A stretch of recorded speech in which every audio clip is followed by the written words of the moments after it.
চেহারা থেকে চাদরটা নিচে পড়ে গেছে। আমি নবীজির চেহারার দিকে দৃষ্টি করলাম, তাকায় দেখি নবীজির বুকটা যে অপারেশন করছিল জিবরিল, ওই অপারেশনের দাগটা বুক মুবারকে দেখা যায়। সুবহানাল্লাহ, জোরে বলেন। আল্লাহ নবী বলেন, কেন বলবো না? নবীজি বলা শুরু করলেন, জানো আজকে হাদিসের মধ্যে আসছে এই রজব মাসের 26 তারিখ দিবাগত রাতে আল্লাহর নবীকে মেরাজ আল্লাহ তাআলা ডাকিয়েছেন। আজকে গেল 24 তারিখ, কয় তারিখ? 26 তারিখ সামনে। আশ্চর্যজনক ঘটনা, কোন মানুষ মানব আকৃতি নিয়ে, মানব দেহ নিয়ে, কোন প্রযুক্তির, কোন টেকনোলজির আপনার প্রোটেকশন ছাড়া, কোন সহযোগিতা ছাড়া কোন মানব দেহ উর্ধ্বাকাশে উঠতে পারে, মহাশূন্য অতিক্রম করতে পারে, মহাজগৎ গ্যালাক্সি গুলো অতিক্রম করতে পারে, তারপরে আসমান অতিক্রম করতে পারে। আজও পর্যন্ত পৃথিবীর কোন সায়েন্স, কোন বিজ্ঞানী এই কথা মানতেই পারে না। বিজ্ঞানীদের সামনে এই কথা বলে, এটা ডাহা মিথ্যা কথা। আপনারা বলেন, বিজ্ঞানীদের কথা সত্য না নবীর কথা সত্য? ইয়াকিন আছে তো? এই খবরটা এসে যখন আল্লাহ রাসূল বললেন, আবু জাহেল উতবা সাহেবেরা শুনে ডুল নিছে হাতে, ডুল হাতে নিয়ে বলে, এতদিন যে মুহাম্মদকে পাগল বলতাম, আমাদের কাছে কোনো এভিডেন্স ছিল না, কোনো দলিল ছিল না। মাশাআল্লাহ, একটা দলিল আসছে। সারা মক্কায় ঘুরাইয়া বলে, এই এতদিন যে মুহাম্মদ ইবনে আব্দুল্লাহকে আমরা পাগল বলতাম, তোমরা বিশ্বাস করতে না। শোনো শোনো, মুহাম্মদ বলে কি? মুহাম্মদ বলি, আজকে রাতের বেলায়, রাতের এক অংশে বাইতুল্লাহ থেকে, অর্থাৎ মসজিদে হারাম থেকে নিয়ে বাইতুল্লাহ পর্যন্ত চলে গেছে, যেখানে 40 দিন সময় লাগে যাইতে, 1 মাসের উপরে সময় লাগে যাইতে, 1 মাস 1.5 মাস সময়। নাকি আজকে রাত্রেই গেছে, আবার সেখানে গিয়ে ইমামতি করছে নবীদের, আবার সেখান থেকে নাকি চলে গেছে প্রথম আসমানে, এরপরে দ্বিতীয় আসমান, এরপরে তৃতীয়, চতুর্থ, পঞ্চম, ষষ্ঠ, সপ্তম, এরপরে সিদরাতুল মুনতাহা, এরপরে লা জামান লা মাকান। সবকিছু দেখে আল্লাহর সাথে কথা বলে, তার আল্লাহর সাথে কথা বলে, আবার জান্নাত জাহান্নাম দেখে বুঝি রাত্রি আবার চলে আসছে।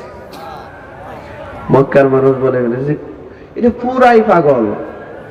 নাউজুবিল্লাহ বলতেন না? আবু জাহেল খুশি ঠেলা দৌড়াইয়া তার সাঙ্গ পাঙ্গ কয়েকজন নিয়ে হযরত আবু বকরের বাড়িতে গেছে। কার বাড়ি? গিয়া দরজায় নক করতেছে, আবু বকর, আবু বকর, আবু বকর, জরুরি খবর, জরুরি খবর। দরজা খুলছে, কি হয়েছে তোমার? বলে, আবু বকর, তুমি তো একটা ভালো মানুষ, জ্ঞানী মানুষ, ভদ্র মানুষ। দেখেন মুনাফিকরা কিন্তু মাঝে মধ্যে এইভাবে পাম দেয়, কথা বলে না? হযরত আবু বকর বলে, তুমি একটা জ্ঞানী মানুষ, ধনী মানুষ, সভ্য মানুষ, ভদ্র মানুষ, আমাদের সাথে চলাফেরা করতা। যেই লোকটারে আমরা পাগল বলি, তুমি তারে নবী মানছো। শোনো শোনো, এই পাগলে করছে কি আজকে, কি বলছে এটা শুনছো? আবু বকর বলে, কি বলছে? বলে, তোমার নবী বলছে আজকে নাকি মসজিদে হারাম থেকে নিয়ে, অর্থাৎ বাইতুল্লাহ থেকে নিয়ে 40 দিনের রাস্তা মসজিদে আকসা বাইতুল মুকাদ্দাসে চলে গেছে। এখানে চারপাশে সব কিছু দেখে নবীদের ইমামতি করে, এরপরে একদম প্রথম আসমান থেকে নিয়ে 7 আসমান দেখে, এরপরে লা জামান লা মাকান পাড়ি দিয়া আল্লাহর সাথে কথা বলে, জান্নাত জাহান্নাম দেখে আবারও বুঝি ফিরত আসছে। আবু জাহেল প্রস্তুত হয়েছিল যে এবার আবু বকর বলবে আস্তাগফিরুল্লাহ, নাউযুবিল্লাহ, নাউযুবিল্লাহ, এটা কি বলে, নবীর উপরে আর ঈমান আনবো না। কিন্তু হযরত আবু বকর বললেন, তোমার এই কথাটা কে বলছে? সুবহানাল্লাহ বলবেন না? জোরে বলবেন না সুবহানাল্লাহ? হযরত আবু বকর জিজ্ঞাসা করলেন, এই আবু জাহেল, আবুল হিকাম, তোমার এই কথা বললো কে? বলল, এটা মুহাম্মদ বলছে। মুহাম্মদ বলছে? তুমি নিজের কানে শুনেছো? বলে, হ্যাঁ আমি নিজের কানে শুনেছি। হযরত আবু বকর বলেন, সামিউনা ওয়া আতানা, নবী যদি বলে থাকেন আমি 100% বিশ্বাস করলাম। আল্লাহু আকবার। আবু জাহেল মাথা হাত দিয়ে বলে, ইন্না লিল্লাহ, কি করো তুমি? এটা সম্ভব? তুমি তো পাগলের সাথে থেকে নিজেও পাগল হয়ে গেলা। নাউযুবিল্লাহ বলবেন না? হ্যাঁ, বলে আবু বকরের মাথা গেছে।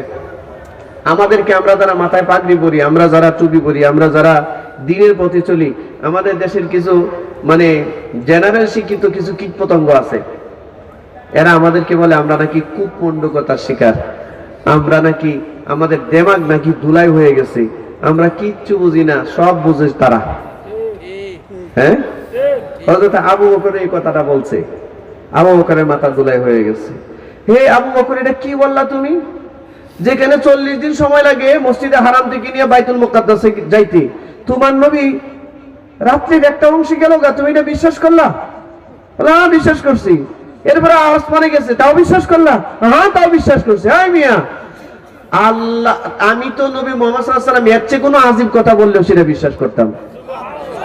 যে নবী আমার আল্লাহর যিনি জীবনে আমি দেখি নাই, আমার আল্লাহর ঠিকানা দিয়েছে, যার কথায় আমি আল্লাহর উপরে ঈমান আনেছি, যার কথায় জান্নাতের উপরে বিশ্বাস করেছি, যার কথায় কবরের আযাবের উপরে বিশ্বাস করেছি, জাহান্নামের আযাবের উপরে বিশ্বাস করেছি, যার একটা মাত্র কথায় তিনি তো তোমার সামনে বলছেন, আমার সামনে বললে তো আমি সবার আগে বলতাম হুজুর, কেউ বিশ্বাস না করলে আমি বিশ্বাস করলাম। এই জন্য বলা হয় আবু বকরকে সিদ্দিক আকবর। আবু বকর সবচেয়ে বড় সত্যবাদী, ঠিক কিনা ধরে বলেন? এই কারণে আল্লাহর নবী বলেন, আমার আবু বকরের এক রাতের আমল যদি এক পাল্লায় রাখা হয়, সারা উম্মতের সমস্ত মানব জাতির আমল যদি এক পাল্লায় রাখা হয়, আমার আবু বকরের আমলের পাল্লাটা ভারী হয়ে যাবে। ঠিক না? এই বিশ্বাস আমাদের রাখার দরকার আছে কিনা? অনেক লম্বা কথা। মেরাজের কয়েকটা শিক্ষা, মোটা শিক্ষা হচ্ছে, হযরতে আবু বকর সিদ্দিক রাদিয়াল্লাহু তাআলা আনহু তৎকালীন সময়ে কোনো টেকনোলজি ছাড়া, কোনো তথ্য প্রমাণ ছাড়া আবু জাহেল গিয়া সংবাদ দিছে। আবু জাহেলের কাছে আবু বকর জানতে চাইছে এই কথাটা কি মুহাম্মদ সাল্লাল্লাহু আলাইহি ওয়াসাল্লাম সরাসরি বলেছেন? আবু বকর তখন বলেছে, হ্যাঁ সরাসরি বলেছেন। তুমি শুনেছো? হ্যাঁ সরাসরি শুনেছি। আবু বকর বলেন, আমি ঈমান আনলাম। এইটাকে বলে দৃঢ় ঈমান, এটাকে বলে ইয়াকিন। সুবহানাল্লাহ। শিক্ষা নাম্বার 1, ইসলামের কোন বিধি বিধান আপনার আমার সামনে বুঝে যদি না আসে, তারপরে আল্লাহর হুকুম হিসেবে এক বাক্যে আমাদের স্বীকৃতি দিতে হবে এবং মেনে নিতে হবে। আল্লাহর প্রত্যেকটা বিধানই মানব জাতির জন্য কল্যাণকর। ফাত্তাবিউ মা আহসানা উনজিলা মির রাব্বিকা, তোমার রবের পক্ষ থেকে যেই কল্যাণময় বিধান নাজিল হয়েছে, এই বিধানের অনুসরণ করো, এখানে অকল্যাণের কোনো কিছু নাই। সুবহানাল্লাহ বলবেন না? সম্মানিত হাজিরিন, আল্লাহ সুবহানাহু ওয়া তাআলা তার নবী মুহাম্মদ রাসূলুল্লাহ সাল্লাল্লাহু আলাইহি ওয়াসাল্লামকে এমন এক মুহূর্তে দেখেছেন, নবীজি বিমর্ষ, চিন্তান্বিত, নবীজি অত্যন্ত ক্রাইসিস একটা সিচুয়েশন, নবীজি ওই সময় মানে ওভারকাম করছিলেন। নবীজির সবচেয়ে কাছের মানুষ হযরত খাদিজা ইন্তেকাল করেছেন, 3 বছর জেল খেটেছেন, বাচ্চাগুলো অসুস্থ হয়ে গেছে। নবীকে শেল্টার দেওয়ার সবচেয়ে বড় মানুষ ছিলেন হযরত আবু তালিব। আবু তালিব ইন্তেকাল করেছেন, নবী একা হয়ে গেছেন। মক্কার জমিনে আশ্রয় দেওয়ার কেউ নাই, নবী ঘর থেকে বের হতে পারেন না। নবীকে পাথর মারে, পাগল বলে নবীকে পাথর মারে, জাদুকর বলে নবীকে, তারা রাসূলকে ক্রিটিসাইজ করে, রাসূলকে গণক বলে গালি দেয়, নবীজিকে আফতার বলে গালি দেয়। এমন এক ক্রাইসিস সিচুয়েশনে আল্লাহ তাআলা তার নবীজিকে সম্মানিত করার জন্য দুনিয়ার সম্মানকে নিচে ফেলে আল্লাহ এমন টান দিলেন, সোজা আরশে নিয়ে গেলেন। কি বোঝা গেল? সত্যের পথে থেকে যদি কেউ কষ্ট আর নির্যাতনের সম্মুখীন হয়, তার দরকার শুধু ধৈর্য ধরা। ধৈর্য ধরলেই সম্মান বাড়িয়ে দেয়।